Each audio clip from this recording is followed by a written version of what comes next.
before anything else, no, mga kapatid, meron po bang magte-testify at magbibigay ng kanilang testimony? Meron po? Sino? Sa Kuya Sandy, okay. Hindi po ako nagtatawag, ha? Praise God. Gusto ko lang po pasalamatan ang ating buhay na Diyos sa patuloy niyang pagmamahal, gabay sa ating lahat, siyempre. Nais ko pong ipagpasalamat kay Lord na yung anak ko, habang siya nag-aaral, natanggap siya sa trabaho. First year college na siya, tapos working sa Dunkin Donuts ko. Kaya thank you kay Lord sa patuloy na paggabay sa anak ko. Yung anak ko man ay walang hilig sa pag-aaral, sa academic. Pero ngayon, meron siyang pagpupursige na magkaroon ng sarili niyang income. At bukod doon sa binibigyan ko naman siya, ginagayad siya nung aking tiya kasi nandun siya sa tiyahin ko. Kasi single parents na ako. At yun, patuloy siya sa kanyang pag-aaral. Nangyari yun, nakita ko yung kanyang Facebook account. 2 times, may nagsishare na rin siya ng Word of God. Amen. Ang sinare niyang Word of God, I can do all things through Christ. Yun nga ba yun? Yung sinare niya, pangalawa. Tapos yung una, ang una niyang sinare, God is going to give you more than you ask for, Ephesians 3:20. Tapos, pangalawa yung I can do all things through Christ niya. Yun, mula noon, 2 verse pa lang sineshare niya, alam ko, kumikilos na si Lord sa buhay niya para, pag nasimulan niya yung ganong gawain, yung maituloy siya sa trabaho, tuloy-tuloy na yun. Kasi nangyari din yun sa akin habang ako'y nag-aaral. Naging working din ako. Kaya salamat kay Lord sa patuloy na paggabay sa atin. Amen. Amen. Thank you, Lord. Maraming salamat mo. Tunay po na ang mga lang yan prayer lang namin yan Kasali lang yan sa prayer request ni Kuya Sandy kanina. So, huwag po tayong magsawang ipanalangin yung mga mahal natin sa buhay because ang Diyos po ay dumudulog sa ating mga panalangin at kumikilos po siya. Kaya patuloy po tayong manalangin bawat isa't isa. So, sino pa po ang magte-testify or mag-share ng kanilang testimony? Walang yung details. Amen. Ice cream lang po. Wow! Tsaka cake, tsaka pizza, tsaka sinabi na lahat. Do not stop the blessing of our Lord for being generous. Amen! Amen. Sabi ko nga po, siguro ite-testify ko din po is about generosity.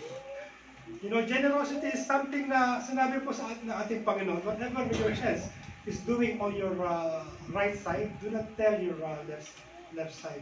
Kasi po, ang tunay po na generosity, yun po nanggagaling sa puso at ang magbabayad po nun, yung ating pong Panginoon. Amen! Amen! Can I hear amen on that? Amen! Alam po, ang ite-testify ko po siguro, yung generosity ng Panginoon sa akin, katulad po ng sinabi ko na nung una po, every time I'm hearing somebody na struggle po sa pera, nag-struggle sa trabaho, nag-struggle sa buhay, Lord, nakalimutan ko pong magpasalamat sa inyo. Kasi sa buwan po nung graduate ako, nung nakapagtapos ako ng pag-aaral ko hanggang sa kasalukuyan, sabi ko, Lord, hindi ako nawalan ng trabaho. Praise God. To God be the glory po. Hindi po ako nawalan ng trabaho. And hindi ko po sinasabi na strength ko po yun.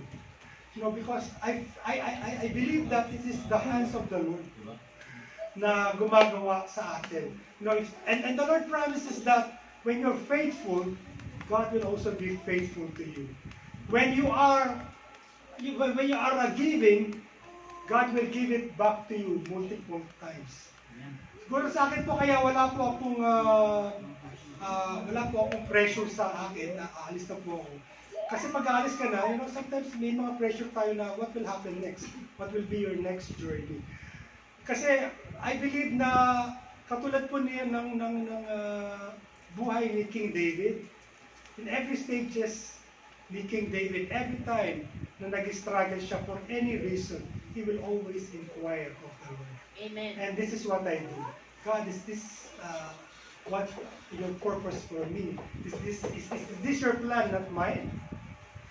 You know, kaya naniniwala po ako na in everything, maski na po yung mga sigalot po, yung mga downs natin, all the ups and downs, it is our Lord God who is in control. At sabi po ng Panginoon, if you are with me, for me, and by me, who can be against you? Amen. Yun po ang pinanghahawakan ko po.